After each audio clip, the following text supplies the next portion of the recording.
जी नमस्ते, सबको राधे राधे। आज कक्षा 9 गणित के अंतर्गत अध्याय 13 पृष्ठीय क्षेत्रफल और आयतन, जिसमें हम आज प्रश्नावली 13.7 है उसका तीसरा प्रश्न और चौथा प्रश्न के बारे में अध्ययन करें। ठीक है ना? तो तीसरा प्रश्न है, एक शंकु की ऊंचाई 15 सेंटीमीटर है। यदि इसका आयतन 1570 सेंटीमीटर क्यूब है तो इसके आधार की त्रिज्या ज्ञात करो, जबकि पाई का मान 3.14 लेना है। ठीक है, सबसे पहले तो आकृति कैसी है, शंकुनुमा।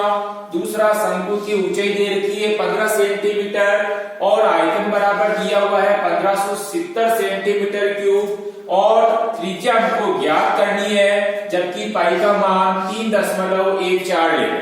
ठीक है, तो सबसे पहले शंकु का आयतन बराबर, अब शंकु का आयतन बराबर सूत्र ध्यान में होना जरूरी है। आकृति अपने शंकु है और शंकु का आयतन बराबर क्या होता है, 1/3 पाई आर स्क्वायर एच। तो हम क्या करेंगे, सबसे पहले शंकु का आयतन ज्ञात करने का सूत्र लिखेंगे। तो शंकु का आयतन बराबर 1/3 पाई आर स्क्वायर एच। अब आयतन के नीचे तो हम क्या करेंगे, आयतन लिख देंगे।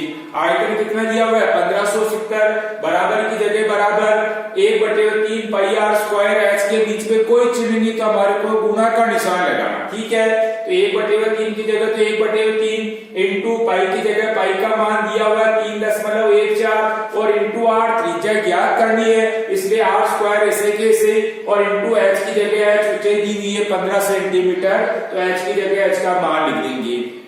सूत्र में मान रखने के बाद अब हमको क्या कि जैसे त्रिज्या ज्ञात करनी है, आर स्क्वायर बराबर है, तो आर स्क्वायर बराबर ये तो बाहर निकाल दिया और इसको हम क्या करेंगे, इसको वज्र गुणा कर दिया।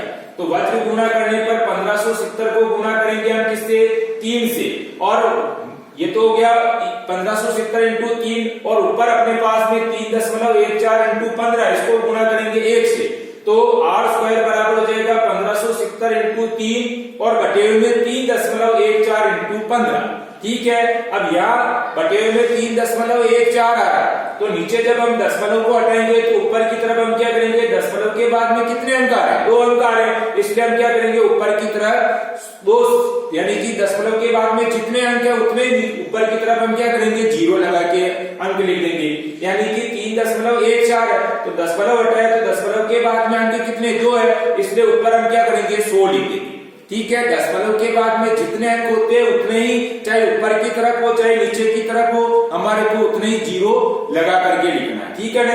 तो 3.14 पॉइंट को हटाया तो ऊपर क्या हो गया, आपके 100 हो गया। अब जिस तरह से ये कटती हुई वैसे हम क्या करेंगे, इसको काट लेंगे। अब काटने में देखो आप, सबसे पहले जैसे 3 एकम 3, 3 5 15, फिर वापस 5 एकम 5, 20 पंजे 100 और 314 एकम, यानी 314 में 314 का एक बार दिया, 314 का तो एक बार गया और 314 का बार 1570 में देंगे तो 5 बार चला गया। यानी इस तरह से कटने के बाद हमारे पास क्या बची, 5 इंटू 20 बचा, तो 5 इंटू 20 यानी कि आर स्क्वायर बराबर क्या हो गया, 100 हो गया। ठीक है, यानी हमने क्या किया, आर स्क्वायर बराबर हो गया 1570 इंटू 3 बटे हुए 3.15 इंटू 15, ये नीचे की तरफ। अब दशमलव को हटाया, दशमलव के बाद में जितने अंक थे उतने अपन ने शून्य ऊपर की तरफ लगा दिया, यानी कि दशमलव के बाद में 2 अंक, इसके ऊपर क्या हो गया, 100 हो गया। उसके बाद में जिस तरह से कटी वैसे हमने काट दिया, काटने के बाद में आर स्क्वायर का मान कितना है, 100 आ गया। अब आर स्क्वायर बराबर 100 है, तो आर बराबर क्या हो जाएगा, स्क्वायर हटाएंगे तो रूट लग जाएगा, तो रूट 100 हो गया और रूट 100 का मान क्या होता है, आर बराबर हो गया अपने 10 सेंटीमीटर। इस तरह से अगर हम उसका वर्गमूल निकालते 100 का तो हमारे पास में कितना आया, 10 आया, तो त्रिज्या हमारे पास क्या हो गई, 10 सेंटीमीटर हो गई। ये था अपना 13.7 का तीसरा प्रश्न। ठीक है, यहाँ हमारे को केवल ध्यान में ये होना जरूरी है कि शंकु का आयतन, तो शंकु का आयतन ज्ञात करने का सूत्र अपने को ध्यान में होना जरूरी। बाकी हम क्या कर रहे हैं, केवल सूत्र में मान रखा, वज्र गुणा किया, आर स्क्वायर का मान निकाला, आर स्क्वायर बराबर 100 आया, 100 का हमने क्या किया, वापस वर्गमूल निकाला, तो इस तरह से हमारे पास में त्रिज्या क्या हो गई, 10 सेंटीमीटर हो गई।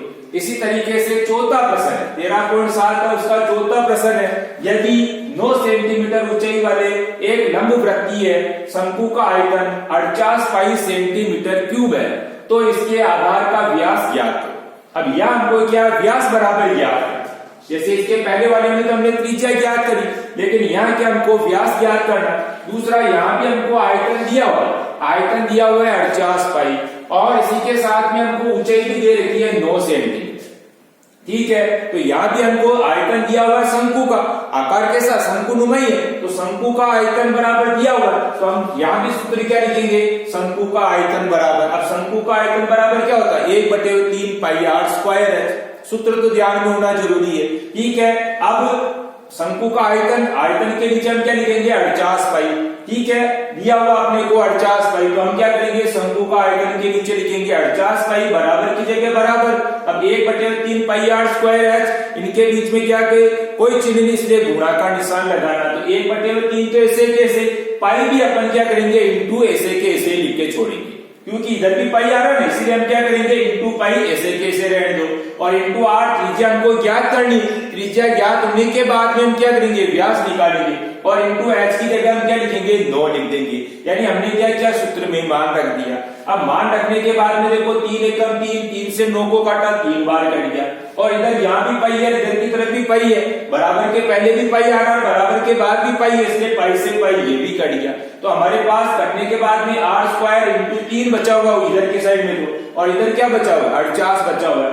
तो r स्क्वायर बराबर याद करना, तो r स्क्वायर बराबर क्या हो जाएगा 48, और ये बटे हुए में हो जाएंगे 3। तो r स्क्वायर बराबर हो गया 48/3, और 3 का भाग हम 48 में देंगे तो कितनी बार गया 16 बार। तो r स्क्वायर बराबर क्या है 16, तो r बराबर क्या, स्क्वायर को हटाएंगे तो r बराबर क्या हो जाएगा √16 हो जाएगा, और 16 का वर्गमूल कितना होता है 4 होता है। तो r का मान हो गया हमारे पास में 4 सेंटीमीटर। अब r ज्ञात होने के बाद में ज्ञात तो हमको व्यास करना, तो व्यास क्या होती है त्रिज्या की दुगनी होती है, तो हम क्या करेंगे व्यास बराबर r इंटू 2। तो r का मान कितना आया 4 आया, इस 4 को हम क्या करेंगे 2 से गुणा कर देंगे, तो इस तरह से व्यास क्या हो गया हमारे पास में 8 सेंटीमीटर हो गया। ठीक है, तो ये इस तरह से हमने ये 2 प्रश्न देखे हैं। अब इसमें क्या है हमारे को आयतन बराबर 48 पाई दिया हुआ, पाई लिखा हुआ है, इसलिए हमने क्या कि सूत्र में भी हमने 1/3 पाई r स्क्वायर h है, तो पाई की जगह पाई का मान लिखना नहीं है, ताकि क्या है कि ये लिखेंगे तो भी अपने को काटना तो ही है, लेकिन यहाँ क्या है कि इधर भी पाई हो गया इधर भी पाई हो गया, यानी शंकु का आयतन बराबर 48 पाई है, और इधर 1/3 पाई r स्क्वायर h है, तो इधर भी पाई हो गया इधर भी पाई हो गया, इससे क्या है कि पाई से पाई कट गया, ये अपने को फायदा है इसमें। और दूसरा r अपने को ज्ञात करना था, h की जगह h का मान लिख ही दिया अपने, और जिस तरह से फिर ये कटी वैसे हमने काट दिया। तो r स्क्वायर बराबर कितना होगा 16 होगा, तो r बराबर क्या हो जाएगा √16, और √16 का यानी कि वर्गमूल निकालते हैं 16 का तो कितना होता है 4 होता है। तो इस तरह से त्रिज्या क्या होगी हमारे पास 4 सेंटीमीटर होगी, और व्यास ज्ञात करना है, इसलिए हमने क्या किया इसको वापस 2 से गुणा कर दिया, यानी r इंटू 2 कर दिया, r का मान 4 इंटू 2 बराबर कितना हो गया 8 सेंटीमीटर। ठीक है ना, तो ये इस तरह से हमने 2 प्रश्न देखे।